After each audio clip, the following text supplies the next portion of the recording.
Hello and welcome back, everyone. Happy Thursday. Today we will be doing a rundown of Dev Diary 120, but before we do, I wanted to make a little bit of an announcement, which is that, according to another creator, it seems to be that the keys for the early access keys for content creators are going out for Sphere of Influence now. I just have to ask for one, and I did. And so this might be the last Happy Thursday I do in a while, because I'm not going to report on what I anticipate will be in 1.7 while I have access to 1.7.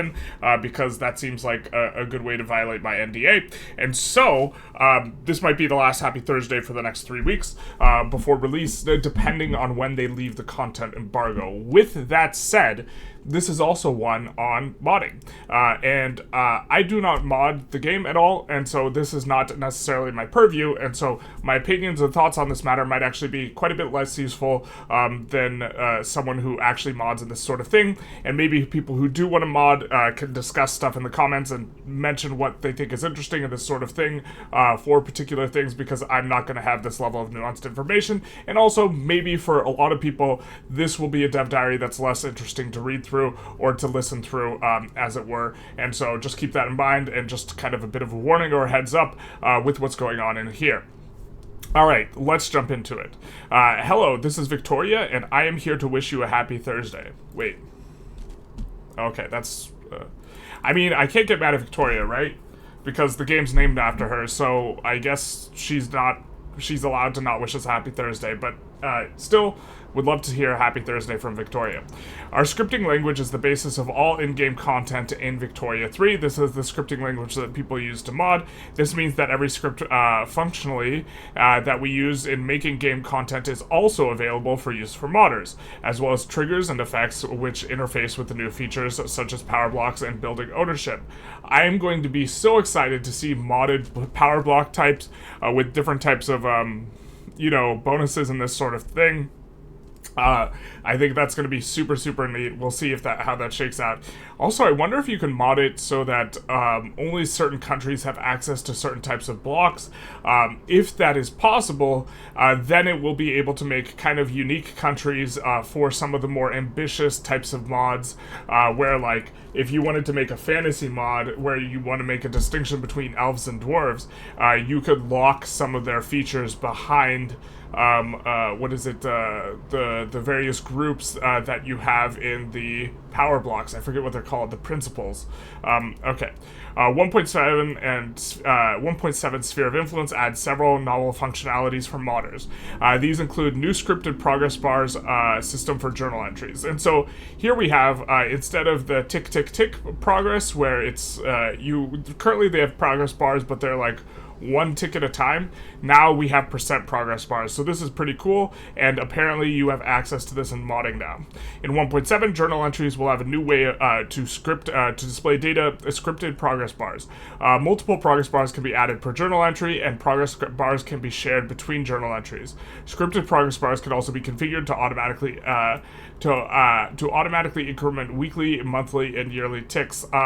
Playing on this actually, to a great degree, reminds me of the mod we have been playing very recently, which is the Hail Columbia American flavor mod, where they have a progress bar, but it is only one incremental tick, and you get 1 point for various things, and there is not a scripted weekly tick for having satisfied conditions. And I think that journal entry is probably improved if they make it such that you can gain progress slowly in the same ticking way that you can with the Divided Monarchist journal entry that we see here. And so I think that'll be just kind of an example of a little bit of an improvement that can be made, but this is going to be exciting as well.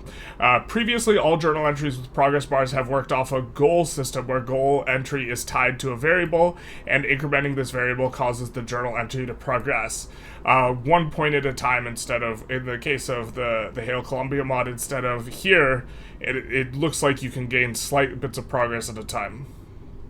When this journal entry is initialized, it gets an amount of coffee buy orders in one's market and multiplies it by 2.5. That multiplied value is the goal, and the current value is always equivalent to the current amount of coffee buy orders in the market. Okay, so here's what they said that. Yep.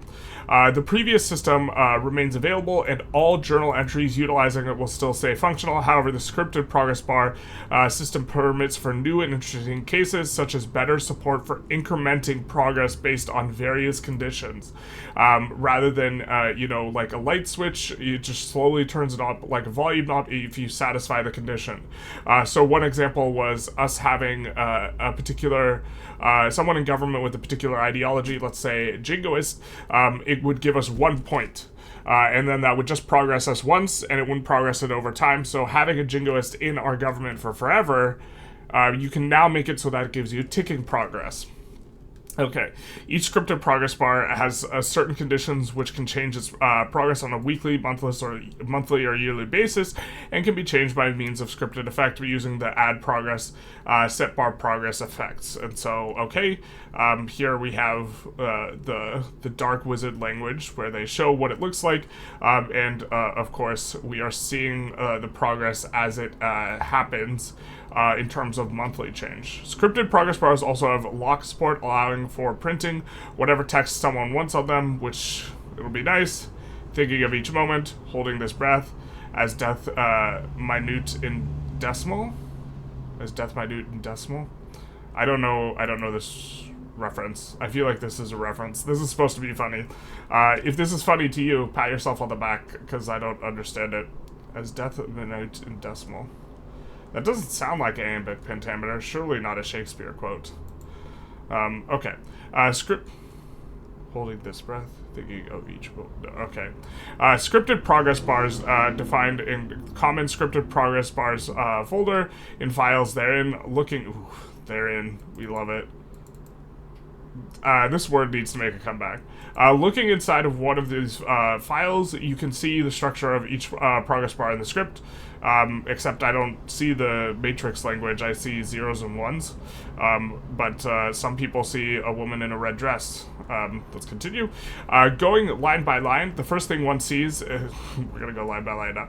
The first one sees is the ID of the progress bar. This is used in the journal entry that progressive the bar is connected to. Note that the progress bar is connected to multiple journal entries at once. Here we see the Communism 1 progress bar. So journal entry communism, default bad equals yes. Okay. Yeah, this doesn't mean this is, it looks like nothing to me. Next is the localization of the progress bar. The description is, of the text is on the bar itself, and the name is displayed on the tooltip when one mouse is over the bar. Okay.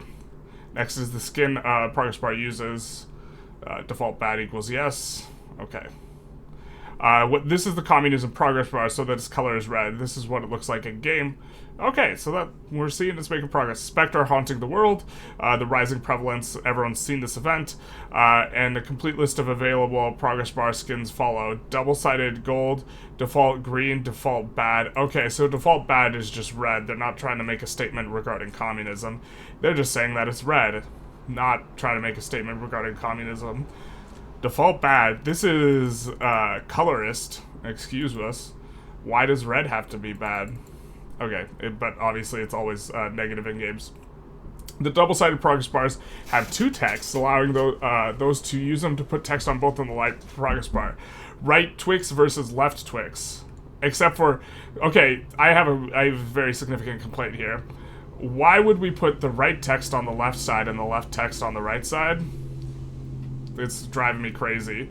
Okay, the double-sided progress bar skin, which uses the journal entry as follows, midpoint between the two sides. Switching the text was not WAD, but is WAD now. Wait. Switching the text was not WAD, but is not... Okay, it's working as designed. Okay, they said it's supposed to have switched, but it wasn't working, but it's working now. So it was supposed to be left on the left side and right on the right side. Bro, let me see that left Twix, right Twix mod.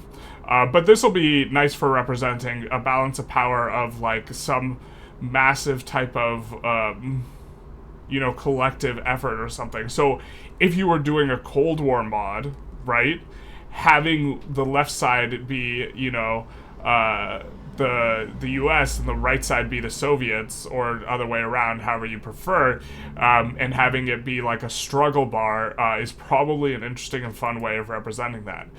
Going back to the internals of the progress bar script, one now sees conditions scripted for the progress bar. This is what makes it tend in one direction or the other over the course of various increments. Okay. If one's country is incorporated state with 10% of the population as radicals, every incorporated state in the country with over 10% radicals will contribute their radical count to the progress of the journal entry.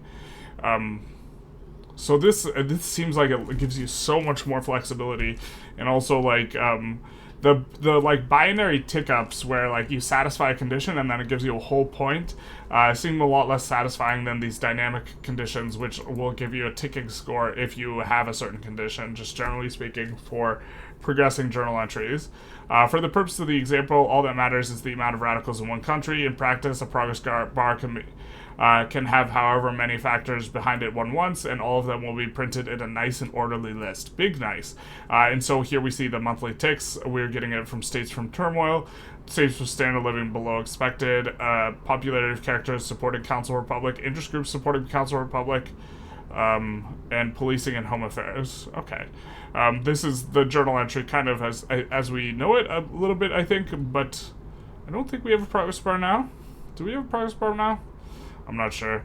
The value of the progress bar can be retrieved, compared, and used in a variable math with the scripted bar progress trigger in its journal entry scope. Okay. Miscellaneous script features. Diplomatic pact modifiers.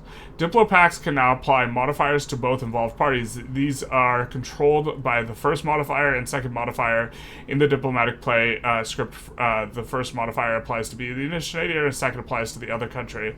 For example, the support regime subject interaction gives the subject in question lowered radicalism and less liberty desire at the cost of legitimacy for yourself. Support regime gives you lowered radicalism and less liberty desire at the cost of legitimacy. Yeah, I think we saw this in some other spot, this subject interaction, which is a little bit interesting, but this will also be nice because it will allow you to have asymmetric supports other than just a bankroll in your modding that will allow you to give you positive modifiers to the thing. So like here we see this is going to be, you're giving up legitimacy instead of money, and you're giving lowered radicalism and liberty desire. You could do something that gave them minus military goods cost, right? And the cost of like a bankroll, or like support like military, or provide weapons, or I think that this gives a lot more flexibility and nuance to do kind of complete overhaul mods where you're going to have different kinds of like subject overlord relationships, and you want the overlord to kind of have all the power, but the subject to still be able to do one particular thing well, and so like be able to manage a really large army. So you could have a situation where someone's like a one state minor, and you have this subject interaction which allows them to have just an absolutely massive army despite that, and that they could go out and fight just like the ambulance is going out to retrieve someone. Okay. This is how it looks in game. We see support regime. Oh yeah, I read over this before, and this is where my memory of this is, but now this is public, so we see minus 10 legitimacy, and it gives minus liberty desire, plus legitimacy, extra political movement radicalism. I actually really like that there's now something you can do for your overflowing legitimacy. If you ever get to like 100 legitimacy or 101 in terms of the math, it feels kind of bad because you're not getting any benefit from however you're getting legitimacy. In particular, this will make the Forbidden City a little bit better, which I think it doesn't need to be better. To be honest, I think that the Forbidden City is gated behind religion and the Vatican is not, is a little bit strange to me, but okay? But if you're pulling down like 120 legitimacy, this will allow you to use support regimes in a couple spots, which is maybe going to be useful for you. And also you can use it to maybe reduce political movement radicalism, but I think you probably don't care about that in your subjects too much, generally speaking, and it's not worth the legitimacy hit unless you're overflowing. Okay, we have diplomatic interaction types: overlord actions, block leader actions, block member actions, diplomatic actions. This entire... I mean, like, I'm so excited to see what people do with this, because this is, like... going to give you so much flexibility. It's going to allow, I think, for really nice... it's going to allow you to represent things that have been difficult to represent in terms of people having pacts or alliances. And even, I wonder if you could probably even make a custom power block, in the case of a Cold War, for superpowers. Although maybe you don't want to have it be custom, but like have the USA and the USSR just have these massive blocks or something like this. I don't know. The type of diplomatic action determines where it can be accessed. Current diplomatic actions are as follows: general, subject, overlord, power block leader, power block member. General diplomatic actions are available for any country. Makes sense. Most encompassing stuff like defensive pacts, alliances, and other currently existing actions. I think there's guarantee independence, and like is going to be one of the new ones, which will be interesting. That is an asymmetric one. The fact that you can add asymmetric ones that are going to give modifiers is going to be exciting. Subject interactions are available for the subjects of petitioning their overlord for something, and overlord reactions are available for overlords demanding some things of their subject. And power block leader member actions are much the same, albeit with power blocks rather than subject relationships. You know what's interesting? I just, like, a post-World War II Japan, for example, with an asymmetric relationship here, maybe you could represent where, like, they get minus, it's like a US-Japan relationship or something, where the US gives them a defensive pact, will be called into all defensive wars, and Japan gets, like, minus all... battalion size or whatever, so they can't even build an army, is an example of maybe something that you could mod in. Although the AI will probably behave real stupid about that, though. Well, where they'll try and invade Japan and not think about the defensive pact. All of these diplomatic action types are scriptable, and you can make use of the new diplomatic action modifier system to have a variety of different effects. Okay, cool. Super. New script support. In addition to a selection of triggers, modifiers, and events related to new features, several new useful triggers for pre-existing game content have been added in 1.7. They include... this is kind of going to be a long list of triggers. I don't know if we want to read through this. Compares the total innovation produced by a country. Compares against the list of countries by GDP. Compares the list of countries' standard living. Well, the fact that you could do a lot more stuff comparatively now is interesting. And we're not going to read through all of these, but they do seem like they'll be giving a lot more flexibility to modders. If you're a modder and any one of these looks in particular absolutely insane or super cool, or you have a really neat idea for it, please put it down in the comments in terms of the discussion. I haven't been, like, trying to create a mod or anything like that where I'm like, man, I really wish I could tie X to Z, and that this suddenly allows you to tie X to Z. That'd be really cool if that was the case. We see down here in modifiers, allow trade routes without an interest, Boolean modifiers that, when set to true, enables a country to establish trade routes with countries that it does not have an interest in. This will be nice for making any type of trade empire country, and is also present in one of the power block, principles. Increases or decreases the amount of people migrating to a given state. That is an interesting one in terms of, like, gameplay. So currently, migration is capped relative to it's capped relative to infrastructure in terms of the incoming potential, and the outgoing potential is capped relative to population. And so if you can increase the quota now, that's actually pretty neat. I can't think of a scenario where you'd specifically want to increase it, other than if you were trying to rework or well, I guess if you're trying to rebalance things, I think a lot of places in the world should have more arable land, but they don't, because arable land right now in terms of game mechanics are tied very closely to migration, and I think that that's probably a mistake, but I certainly understand why there's some ties of arable land to migration, and also maximum pop is tied to arable land as well, before you start incurring a malus. And I think that the two should just be separate. Like, the amount of arable land you have and the amount of population you support, I think, I understand the connection, but I think it breaks down because that applies a lot better if the societies are agrarian. If they're industrial, the notion that arable land is the limiting factor is kind of a little bit silly.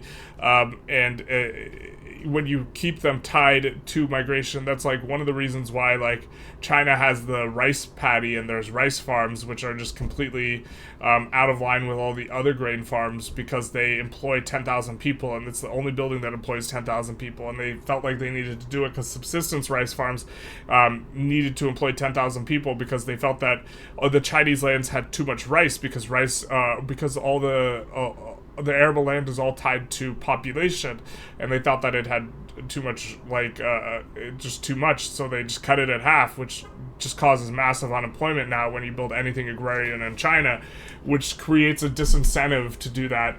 That is just like wild and not like a really good simulation. And this is all coming back to the fact that migration and population support and the amount of peasants you could have, it's all tied to arable land, which maybe isn't appropriate. Increases or decreases the amount of subjects pays to its overlord. This will be an interesting one as well. You could what I think this is probably all these are really good for is overhaul mods, like really significant mods that are really fundamentally changing what's going on. Increases or decreases the amount of convoys country added to the market. Boolean modifier that, when true, forbids a country from manually canceling law enactment. Increases or decreases convoy cost of port connections. Port connections can get kind of pricey, so we'll see about that one. Increases or decreases tariffs for non-power block members. Okay, so we see a lot of new modifiers coming in. There's like one modifier for Hoey that I thought was, or a mod for Hoey that I thought was super cool, but then it was like kind of janky and buggy, and that was like a Fallout mod, but I don't know why I'm thinking about that now with Victoria. It'd probably be pretty bad to like a Fallout overhaul mod, like for Victoria 3. That'd be super interesting, but is there a reason to use Victoria 3 over a different game? And I can't think of one.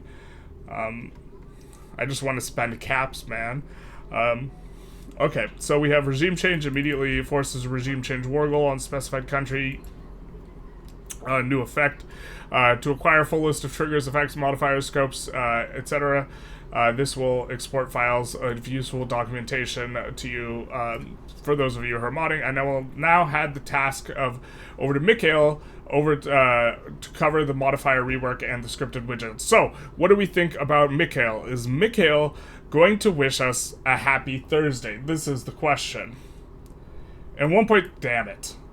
In 1.7, the modifier types database has been replaced with a new modifier type definitions database, and the modifiers database renamed to static. Renamed to static modifiers. Lock strings for. This is starting to be difficult for me to follow because we're referring to things that don't have reference to me. Lock strings for modifier types will no longer have modifier appended to their beginnings. Okay. Modifiers and not Happy Thursdays have been a mainstay of Paradox Grand strategy games for several generations and are an integral component of the Clashwoods game engine. But their implementation details and usage patterns sometimes differ from game to game. In Victoria 3, modifiers are used to run the socio-economic simulation and define everything from the throughput of the buildings and how many units of coal are being produced to much of the political strength an aristocrat can wield and how quickly starving farmer radicalizes. They propagate from modifier sources such as technology or command orders through a tree of game objects, for example, technology, country, state, building, or command order unit battle. Wow, that's actually interesting that it's operating like that. I guess it makes sense. When a modifier reaches its final destination, it will die. It still needs to be aware of its origin, so we can explain the tooltip that the reason your soldiers are currently fighting at 125% of the base strength is because of a certain mix of modifiers and traits. The technologies you researched, the mobilization options you permitted. The system of tracking, propagating, and aggregating variables is very flexible for both programmers and designers, and is a nice side effect of also being able to be highly useful to modders. Maybe that... This, like, explains to me, like, a lot, or is, makes a lot of sense regarding why some of their military changes were a little bit difficult, because they have to tie everything down to the state, regarding the military, and then, the state has a particular PMs, but, like, when you mobilize, if you have conscripts in two different armies, and they're both assigned from a single state, what will happen is if you raise the conscripts in one army, it will raise all the conscripts associated with the states that have conscripts in that army, independent of whether or not they're in the same army. So if you have Army 1, and they have conscripts from Texas and California, and you have Army 2, and they have conscripts from California, if you raise Army 1's conscripts, you will raise Army 2's conscripts and pay for everything, even if Army 2 isn't even mobilized, which of course is a problem, but why it's working like this is or why it's difficult to fix that sort of problem is probably has to do with kind of the order of operations that are going on regarding the military specifically. And so what the solution is if you try and keep track of where your conscripts are from, and you make sure that an army is only pulling, or only one army is pulling conscripts from a specific state, so that you can raise them individually.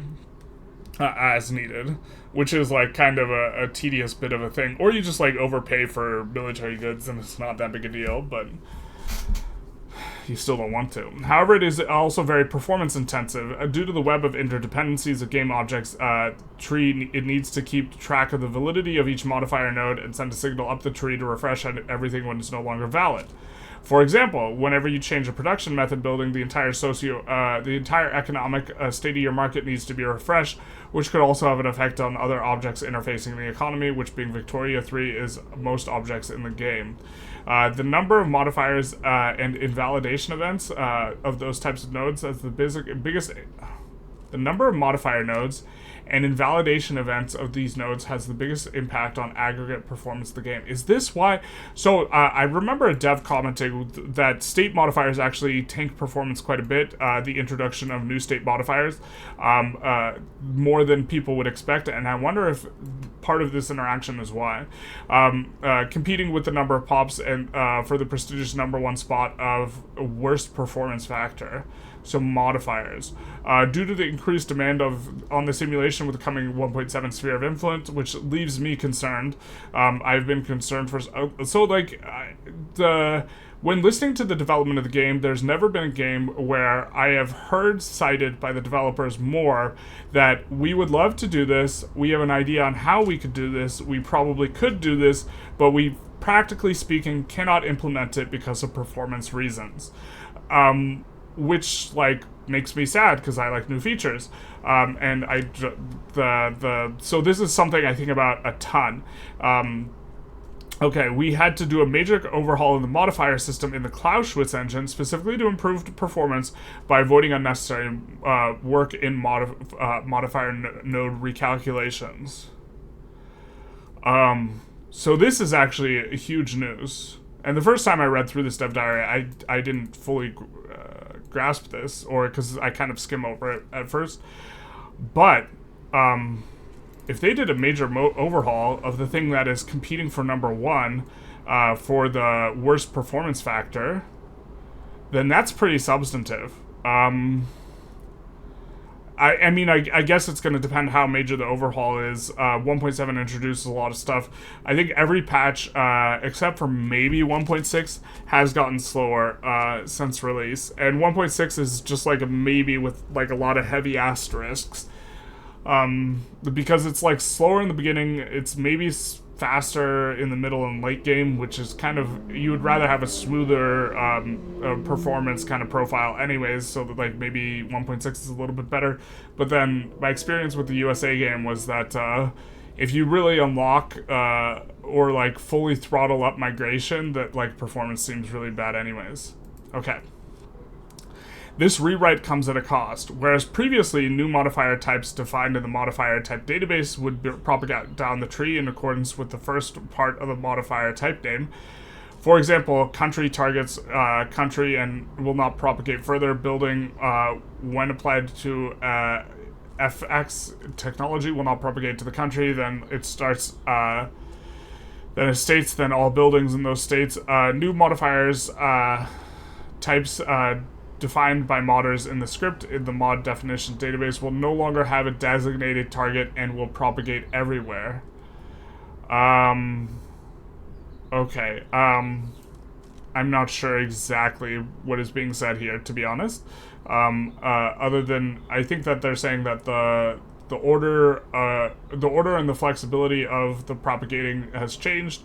And modders are losing some capability as a result of their overhaul for the purposes of performance. If you specify a new modifier type, country, phylogeny generation add, and apply it to technology, it will not stop at countries that have technology, but will merely copy itself down the whole tree to states, buildings, interest groups, characters, etc. All game actions that could inherit these modifiers from the countries. Wait, what? Well, some careful planning. Oh, so are they saying this is the way it works? Now, if I understood modding, I'd probably be able to understand what's going on here a lot better. I apologize. If anyone thinks that they can sum it up succinctly, please feel free to put it in the comments. Well, with some careful planning, this still might permit your mod to work.